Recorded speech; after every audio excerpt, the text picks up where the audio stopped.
this video, I am going to teach you how to change bank account on Gusto. So in order to change your bank account on Gusto, first things first is head over and then sign up. Once you have done that, next thing you need to do is to go over here to the finances option. You can find in here your invoices and the likes. Now if you want to add your bank account, you can head over right here to your settings. In here, we can see our actual company, authenticators, activities, and the likes. Over to the plan and billing option. Once you head over to there, you should be able to see in here discuss the billing. You can see in here the add-ons, and in here you can see your bank account.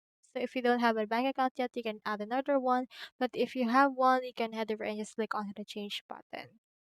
Once you have clicked on that, you will be prompted to input your bank details. You can add addresses, federal tax information, billing address, and in here we have our bank account. You can verify and link your checking account and verify it with Plaid.